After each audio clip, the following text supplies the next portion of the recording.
Hi friends, this is Miss Bingham, and I'm going to be talking to you about the notebooks and journals that I make in my studio.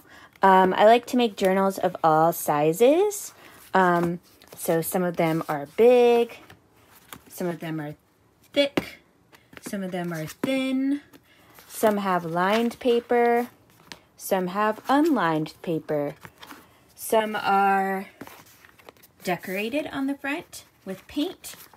Some are decorated on the front with pen or drawings. And some of them are wide, like this. So I use these journals to write in, but I also sell them. And the first thing that I do when I'm making a journal is I choose my paper. And I have this big box that I have collected papers that people have thrown away. Like maybe they bought a box of paper, but they didn't use all of it. And so then I'm using the materials that they didn't want anymore. For this notebook project, I'm choosing white thick paper because it's easy for you to see. So the next thing I have to do is fold the paper. So to fold the paper, I take one sheet and I line up the corners. And I put it flat. And then to make the crease stronger, I use my bone folder to fold it even tighter by pressing down. And then I'm going to keep folding until I have 4 pages. So now I folded 4 pages. 1, 2, 3, 4. And I'm going to put them inside of each other. And they're going to kind of give each other a hug. So I'm going to open it up and slide them around each other. So I've got 4 pages, and then I'm going to stack them up. So now I've got a section of 4 pages that are hugging each other. That's a chunk.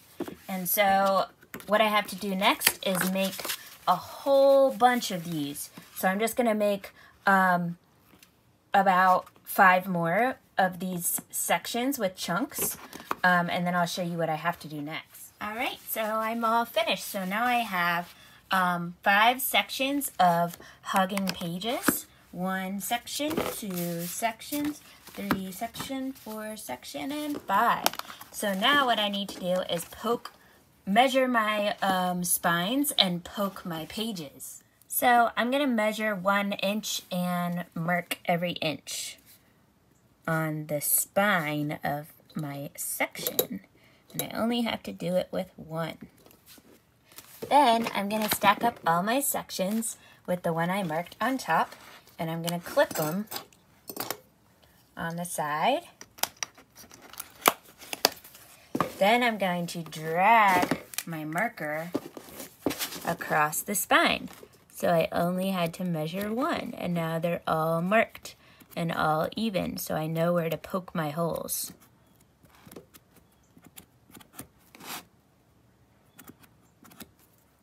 So to poke my holes, I need 1 section. This is a awl, that's A-W-L. And I'm gonna use it, it's a sharp poker that I'm gonna use to poke my holes through my pages. And I'm gonna use this spongy board that's gonna help that all go all the way through the pages. So I'm gonna open it up and start poking through. And I have to poke the holes on all 5 of my sections. Now that all my pages are folded and my holes are poked, I am ready to start sewing. To sew the pages together, I need thread, and I also need a special curved needle. I use a curved needle because that helps me go through the pages and out without my needle getting lost. So I'm going to get started on sewing. All right, I'm ready to start sewing. I threaded my needle like this, and then I tied a knot at the end so it wouldn't pull through my pages. And I used clips to open up my page and clip them together so they don't scoot around while I'm sewing. So I'm just gonna start putting my needle through my pages back to the inside and pulling it tight.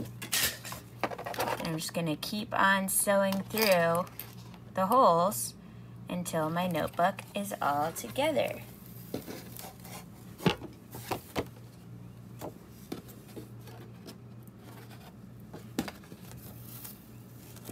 There we go. 3, 4, 5, 6, 7, 8,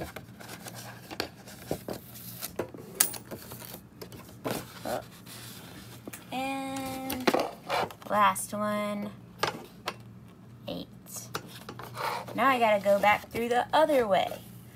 So I'll catch up with you later when I'm done doing that. So I just put my thread through all of my holes all the way across and all the way back. So now my pages are sewn together and they don't need the clips anymore. So I can take those off. And now I have a little notebook with lots of pages. This is a really mini notebook. If I just wanted a small one, I could stop. But I want my notebook to be thick. So now I have to sew together the other 5 sections and then squish them all together into one notebook. So I'll catch you later when that's finished. So now I've got 2 hugging chunks, pages hugging each other into a chunk. I've got 2 of those sewn together now. So now my book is longer. So I'm gonna go and get my next chunk and sew that together too. All right, now I've got 3 hugging page chunks sewed together. Time for number 4. Okay, now I have 4. 1, 2, 3, 4 hugging chunks of pages. Time for the last one. So now I've sewn 1, 2, 3, 4, 5 hugging chunks of pages together. And now my book is really thick and I can fit lots of drawings and lots of writing in this journal. The next thing I would probably do is pick out a cover from my paper box and sew on my cover. But I'm going to leave that part out today because this video is getting too long. But I'm glad that I was able to finish sewing the pages together. And I can't wait to see you guys next week.